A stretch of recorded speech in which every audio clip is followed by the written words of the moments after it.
علیکم، میرا نام ہے وسیم احمد آفریدی۔ سورہ تغابن کی آیت نمبر 11 میں اللہ تعالیٰ نے فرمایا کہ کوئی مصیبت نہیں آتی مگر اللہ تعالیٰ کے اذن سے۔ اسی طرح سورہ النساء کی آیت نمبر 79 میں اللہ تعالیٰ نے فرمایا کہ ہر مصیبت انسان کے اعمال کی وجہ سے ہی آتی ہے۔ اسی طرح سورہ الحدید کی آیت نمبر 22 میں اللہ تعالیٰ نے فرمایا کہ ہر مصیبت کو ہماری پیدائش سے بھی پہلے لکھ دیا گیا تھا۔ اب سوال یہ پیدا ہوتا ہے کہ یہ سب کیا معاملہ ہے؟ اصل میں ان 3 آیات میں 3 مختلف فلسفوں کو بیان کیا گیا ہے۔ سورہ تغابن کی آیت نمبر 11 کے مطابق اگر تو ہم اللہ تعالیٰ کی نازل کردہ وحی غیر مطلوب پر کفر کا پردہ ڈال کر شیطان کے پھیر میں آ جائیں گے تو برے کام کا آخرکار برا نتیجہ ہی نکلے گا، جسے ہم عرف عام میں مکافات عمل کہتے ہیں۔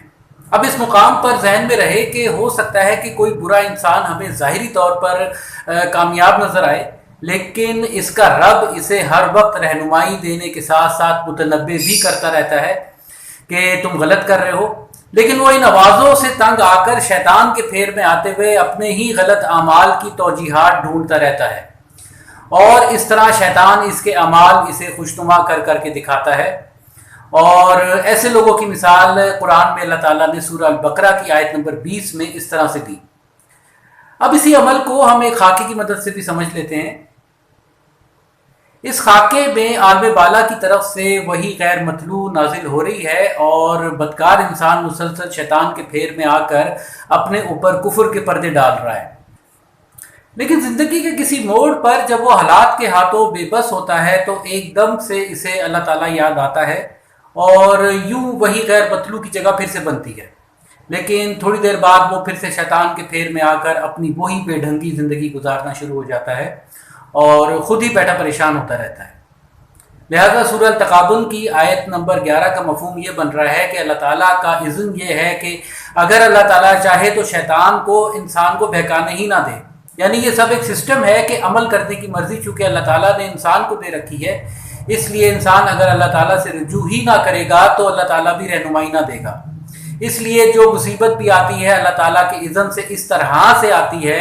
اللہ تعالیٰ نے شیطان کو تا قیامت انسانوں کو بہکانے کی اجازت دے دی ہے۔ دوسری طرف عمل کرنے کی مرضی بھی انسان ہی کے پاس ہے۔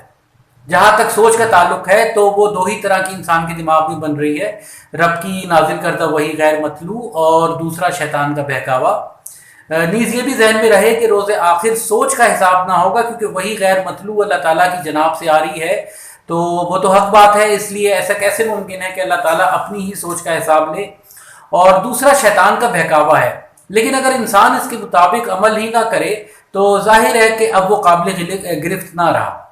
اسی طرح سورہ النساء کی آیت نمبر 79 اب بالکل واضح ہے کہ اگر انسان اللہ تعالیٰ کی نازل کردہ وہی غیر مطلوع کی طرف دھیان ہی نہ دے گا تو ظاہر ہے خود اپنی مرضی سے مصیبت میں پھنسے گا۔ اسی طرح سورہ الحدید کی آیت نمبر 22 کا مفہوم اب بالکل واضح ہے کہ حضرت آدم کی بھی پیدائش سے پہلے اللہ تعالیٰ نے تمام انسانوں کا شمار کر رکھا تھا، جس کا ذکر اللہ تعالیٰ نے سورہ مریم کی آیات نمبر 93-94 میں اس طرح سے کیا۔ نیز انسان کے سوچنے اور عمل کرنے کے ایک ایک انداز کا بھی اللہ تعالیٰ کو پہلے سے پتا تھا، یعنی اگر ایک انجینئر گاڑی بنانے کا سوچتا ہے تو وہ پہلے سے اس کے تمام فیچرز کو جانتا ہے۔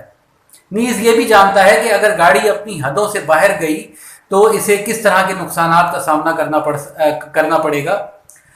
بالکل اسی طرح اللہ تعالیٰ بھی جانتا تھا، لیکن اس مقام پر اگر ذہن میں رہے کہ اللہ تعالیٰ نے صرف انسانوں کا شمار کیا ہوا تھا، جبکہ کون سا انسان کب پیدا ہوگا، اس کا نام کیا ہوگا، وہ کیسی زندگی گزارے گا، یہ سب ہم انسانوں کی اپنی مرضی پر منحصر کرتا ہے۔